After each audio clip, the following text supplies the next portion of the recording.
Première femme à recevoir le Nobel, elle est l'une des plus grandes scientifiques du XXe siècle. Mais Marie Curie ne fut pas qu'une savante studieuse dans son laboratoire. Son parcours fut animé par un engagement infaillible pour les droits des femmes, l'émancipation par le savoir, le progrès social et la paix entre les peuples. Maria Skłodowska naît à Varsovie en 1867 d'un professeur de mathématiques et d'une mère institutrice. Élève brillante, elle participe très tôt à l'Université volante, une école clandestine pour l'éducation populaire des Polonais, à une période où la Pologne est sous la domination de l'Empire russe. Elle s'identifie au courant positiviste d'Auguste Comte, qui cherche à comprendre le monde grâce à la science. Après des études en sciences physiques à Paris, la prodige réalise une thèse sur les substances radioactives. Elle envisage de rentrer en Pologne et former la nouvelle génération de scientifiques, mais renonce par amour pour un autre savant, Pierre Curie. Marie Curie fréquente une communauté de scientifiques dreyfusards, laïcs, républicains et progressistes.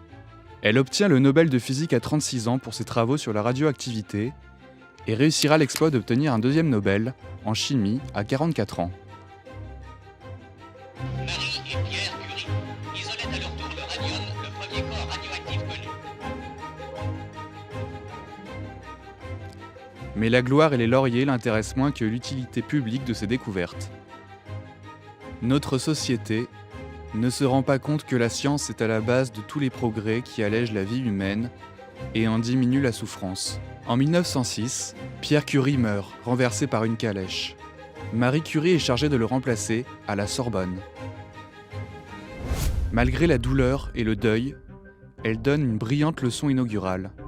Une première dans cette prestigieuse université française, et un affront pour certains confrères masculins. Elle devient aussi la première femme à diriger un laboratoire universitaire et y embauchera de nombreuses femmes scientifiques qualifiées. Marie Curie aurait pu devenir très riche si elle avait breveté certaines de ses découvertes. Pourtant, elle considérera toute sa vie que les découvertes appartiennent au peuple. Ses travaux sur la radioactivité permettent des progrès médicaux déterminants, notamment dans la recherche contre le cancer. En 1914, l'Institut du radium est inauguré pour encadrer ses recherches. Lorsque la guerre éclate, elle mobilise son réseau pour contribuer à l'effort de guerre. Grâce à elle, 18 ambulances sont créées avec du matériel médical pour faire des radiographies. Ces 18 petites curies permettent de prendre en charge les blessés sur le front.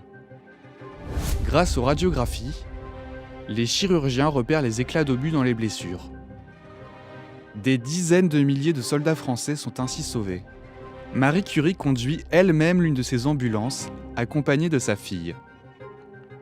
Malgré son aura internationale, elle évite de prendre parti lors de grands débats politiques, mais proteste publiquement contre l'incarcération d'une suffragette en 1921 et se prononce contre la peine de mort. Marquée par la guerre, elle comprend l'importance de réconcilier les nations par la coopération scientifique, en participant avec Einstein à une organisation qui est l'ancêtre de l'UNESCO.